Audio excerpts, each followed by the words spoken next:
টক টক ঝাল ঝাল।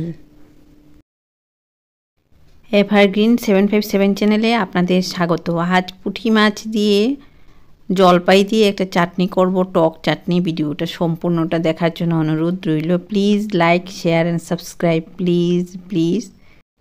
জলপাইগুলি ভালো করে ধুয়ে কেটে নিয়েছি। পুঁটি মাছ ভালো করে ধুয়েছি। সর্ষে রেডিমেড কিনতে পাওয়া যায় গুঁড়ো করা, তেতো যাতে না হয় এর জন্য নুন দিয়ে জল দিয়ে গুলে রাখবো 10 মিনিটের জন্য।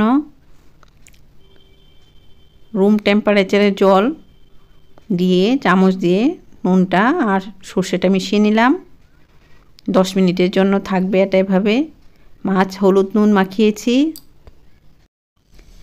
কড়াই গরম করেছি, গরম করে তেল দিয়ে দিলাম। মাছ ভাজা হবে, তেলটা একটু বেশি দিতে হবে। মাছ ভাজা করতে তেল দিতে হয়। এই তেলে পুঁটি মাছগুলি ভাজা করে নিচ্ছি। ভালো করে কড়াই গরম করেছি তাই মাছ ভাঙবে না।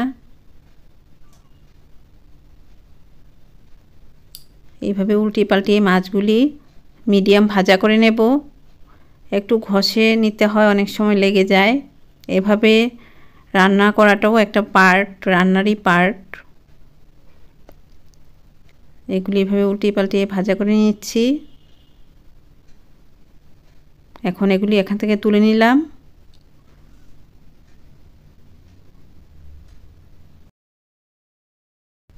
তেল দিয়ে আরেক ব্যাচ এভাবে উল্টিয়ে দিচ্ছি। নতুন রাঁধুনিদেরকে দেখিয়ে দিচ্ছি কিভাবে মাছ ভাজা করতে হয়। আলতু করে করে উল্টিয়ে দিতে হবে এভাবে।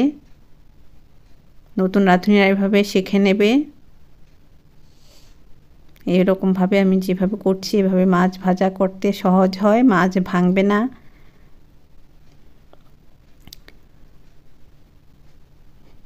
এই যে এভাবে একটু ঘষে ঘষে, তাহলে অল্প তেলেই মাছ ভাজা হয়ে যাবে। এভাবে সবগুলি মাছ উল্টিয়ে দিলাম। কড়াইটা কিন্তু ভালো করে গরম করতে হবে, তাহলেই এভাবে সুন্দর মাছ ভাজা করা যাবে। এখন মাছগুলি এখান থেকে তুলে নেব। এই কড়াইতে বাটিতে তেল ছিল, অল্প তেল দিলাম, সর্ষে দিলাম ফোড়ন হিসেবে। সর্ষেটা ফুটবে। সর্ষেটা ফুটে ওঠার পর জলপাই যে কেটে রেখেছিলাম জলপাইগুলি দিয়ে দিলাম। জলপাইয়ের মধ্যে নুন দিলাম এই পরিমাণে, টক হবে, নুনটা একটু দিতে হবে। হলুদ দিয়ে দিলাম। নুন হলুদ জলপাইয়ের মধ্যে দিয়ে এভাবে মিশিয়ে নিচ্ছি। অল্প সময় জলপাইগুলি নাড়াচাড়া করে ফ্লাস্ক থেকে গরম জল দিয়ে দিলাম। টকের জন্য গরম জল দিলে রান্না ভালো হয়। ফুটন্ত জল দিয়েছি। নুন দিয়ে দিচ্ছি, জল দিয়েছি, ঝোলের জন্য নুন দিলাম। হলুদ দিয়ে দিলাম এই পরিমাণে। এখন পুঁটি মাছ ভাজাগুলি দিয়ে দিলাম। রান্না হবে, জলটা ফুটে উঠবে, তারপর মাছগুলি সেদ্ধ হবে, জলপাইগুলি সেদ্ধ হবে। ঢাকা দিয়ে দিয়ে করব। এই যে সর্ষেটা নুন দিয়ে যে গুলে রেখেছিলাম, সর্ষে পাউডারটা জল দিয়ে গুলে নেওয়ার পর 10 মিনিট রেখে এখন এখানে দিয়ে দিলাম। সর্ষে দিয়ে জলপাই দিয়ে পুঁটি মাছের টক তৈরি করছি। খুব ভালো একটা রেসিপি তোমাদের সঙ্গে শেয়ার করলাম।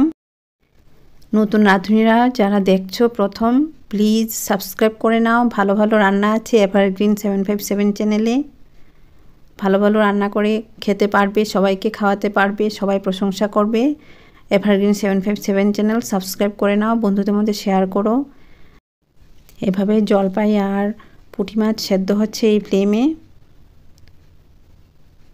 এভারগ্রিন 757 চ্যানেল সাবস্ক্রাইব করে নাও, ভালো ভালো রান্না পাবে। এই যে দেখো খুব সুন্দর একটা রেসিপি তোমাদের সঙ্গে শেয়ার করছি।